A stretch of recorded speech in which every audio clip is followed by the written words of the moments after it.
सांगली सातारा विधान परिषदेची निवडणूक एकतर्फी होईल. मंत्री चंद्रकांत पाटील यांचा विश्वास.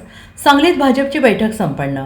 सांगली सातारा विधान परिषदेच्या निवडणुकीच्या बाबतीत दोन्ही जिल्ह्याचा महायुतीतील पक्षांचा आढावा घेतला असता ही निवडणूक एकतर्फी होईल आणि यामध्ये भाजपचे उमेदवार विजयी होतील असा विश्वास मंत्री चंद्रकांत पाटील यांनी व्यक्त केला आहे. सांगलीमध्ये भाजपच्या नगरसेवक आणि जिल्हा परिषद सदस्यांची एक बैठक या निवडणुकीच्या दृष्टीने घेण्यात आली.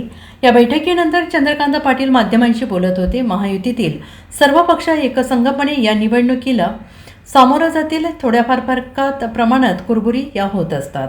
सांगली सातारा दोन जिल्ह्यांची मिळून एक कॉन्स्टिट्युएन्सी, एक मतदारसंघ तयार होतो स्थानीय स्वराज्य संस्था विधान परिषदेचा. काही ठिकाणी एक जिल्ह्याचा होतो, म्हणजे पुण्याचा एक जिल्ह्याचा आहे, पण आपल्याकडे दोन जिल्हे मिळून एक होतो. साधारणतः 800 मतं सरासरी असावीत असा निवडणूक आयोगाचा प्रयत्न असतो. तर त्या निवडणुकीमध्ये महायुतीने धैर्यशील कदम हे जे सातारा जिल्ह्याचे भारतीय जनता पार्टीचे माजी अध्यक्ष, त्यांना तिकीट दिलं, उमेदवारी अर्ज भरला गेला, छाननी झाली, तर प्रचाराला सुरुवात झाली. काल दिवसभर सातारा जिल्ह्यातल्या मतदारांना भेटण्यासाठी राज्याचे ग्रामविकास मंत्री जयकुमार गोरेजी, राज्याचे सार्वजनिक बांधकाम मंत्री शिवेंद्रराजे भोसले आणि सगळे आमदार उमेदवारासहित सातारा जिल्ह्यात फिरले. आज ते सगळेजण सांगली जिल्ह्यात फिरत आहेत. 4 ठिकाणी भारतीय जनता पार्टीच्या मतदारांना आम्ही एकत्र आणतो. त्याच्यामधलं ईश्वरपूर झालं की ज्याच्यामध्ये 2 तालुक्याचे मतदार आम्ही एकत्र बोलवले. आता सांगली झालं की ज्यात सांगली महानगरपालिका आणि सांगली मिरज 2 विधानसभेतले झेडपी सदस्य असं झालं.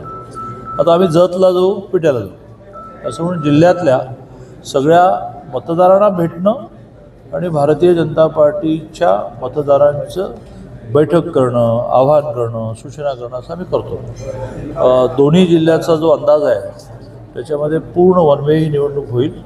पण तरीही पार्टीचाही आणि उमेदवाराचाही प्रयत्न हा प्रत्येकाला भेटणं, नमस्कार करणं, भविष्यातल्या काही गोष्टींचं आश्वासनं देणं हा एक क्रम आहे, तो आम्हाला चालूच ठेवायला लागेल. असं आहे की एका कुटुंबातली 4 रक्ताची माणसंसुद्धा एक संघ नसतात, त्यांचे मतभेद असतात. मग त्यावेळेला कोणीतरी कुटुंब प्रमुख ते मतभेद दूर करत असतो. त्यामुळे महायुती एकसंघ आहे का? महायुती एकसंघ आहे, पण मग ते जराशा कुरबुरी, तर जिवंत माणसांमध्ये त्या कुरबुरी चालायच्यात ना.